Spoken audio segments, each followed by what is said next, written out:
സന്ദീപ് വാര്യർ ഏതുവരെ പോകുമെന്ന് നോക്കാം. സന്ദീപ് വാര്യർ ചീള് കേസാണ്. സന്ദീപ് വാര്യർ ഒന്നുമല്ലാത്തവനാണ്. ഒരു സന്ദീപ് പോയാൽ 100 സന്ദീപ് വരും. ഇതൊക്കെയാണല്ലോ പറഞ്ഞിരുന്നത്. എനിക്ക് പാലക്കാട്ടെ ജനങ്ങൾ, ആ ജനങ്ങളിൽ എനിക്ക് വിശ്വാസമുണ്ട്. അവർ തന്ന സ്നേഹത്തിന് ഒരുപാട് നന്ദിയുണ്ട്. ഇവിടെ ബഹുമാനായിട്ടുള്ള KPCC പ്രസിഡന്റ്, ബഹുമാനായിട്ടുള്ള പ്രതിപക്ഷ നേതാവ്, പ്രിയപ്പെട്ട ഷാഫി പറമ്പിൽ, പ്രിയപ്പെട്ട ശ്രീകണ്ഠേട്ടൻ, പ്രിയപ്പെട്ട തങ്കപ്പേട്ടൻ, ഇവരുടെ എല്ലാവരുടെയും നടത്തിയിട്ടുള്ള ഉജ്ജ്വലമായ തെരഞ്ഞെടുപ്പ് പ്രവർത്തനമുണ്ട്. ഒരു കാര്യം നിസ്സംശയം പറയാം, പാലക്കാട് മുനിസിപ്പാലിറ്റിയിൽ BJPയുടെ അടിവേര് UDF മാന്തിയിരിക്കുകയാണ്.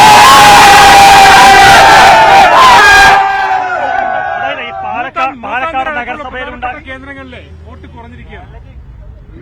ഞാൻ പറഞ്ഞല്ലോ സന്ദീപ് വാര്യർ ഒന്നുമല്ലാത്തവനാണ്. സന്ദീപ് വാര്യർ ചീള് കേസാണ്. ഒരു സന്ദീപ് പോയാൽ 100 സന്ദീപ് വരും. മനസ്സിലായല്ലോ? ഇത് മുഴുവൻ ഞാൻ ആദ്യത്തെ പത്രസമ്മേളനത്തിൽ പറഞ്ഞൊരു കാര്യമുണ്ട്. ഇവര് വഞ്ചിച്ചിരിക്കുന്നത് ബലിദാനികളെയാണ്. ഇതിന്റെ ഉത്തരവാദിത്തം, ഈ പരാജയത്തിന്റെ ഉത്തരവാദിത്തം സുരേന്ദ്രനാണ്. സുരേന്ദ്രൻ രാജിവെക്കാതെ, സുരേന്ദ്രൻ പുറത്തു പോകാതെ BJP എന്ന രാഷ്ട്രീയ പ്രസ്ഥാനം കേരളത്തിൽ രക്ഷപ്പെടാൻ പോകുന്നില്ല. പക്ഷെ ഞാൻ ആഗ്രഹിക്കുന്നത് അയാളെ രാജിവെക്കേണ്ടെന്നാണ്.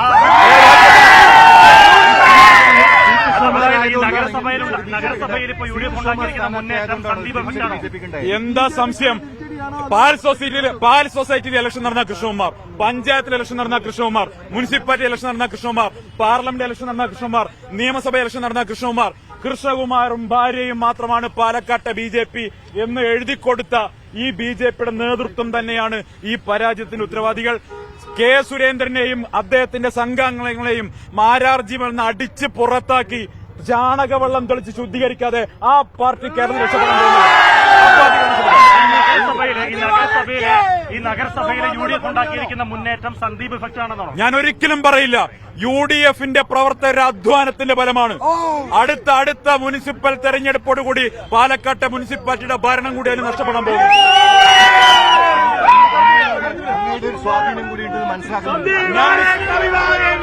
ഞാൻ നിസ്സാരക്കാരനാണ്. ഞാൻ സാധാരണക്കാരനായ ഒരു മനുഷ്യനാണ്. സാധാരണ പ്രവർത്തകർക്കൊപ്പം പ്രവർത്തിക്കുന്ന ഒരു പ്രാദേശിക നേതാവ് മാത്രമാണ് ഞാൻ. സുരേന്ദ്രൻ ബഹിരാകാശത്തുള്ള നേതാവാണ്. ഒരു പ്രതികാരവുമില്ല. ഞാൻ വളരെ നിസ്വാർത്ഥനായിട്ടുള്ള പൊതുപ്രവർത്തകനാണ്. ഞാൻ പാവപ്പെട്ടവനാണ്.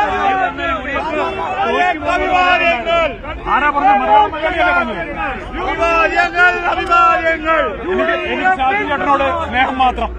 പക്ഷെ അദ്ദേഹത്തിന്റെ വാർത്തകളെല്ലാം കണ്ടു സ്നേഹം മാത്രം.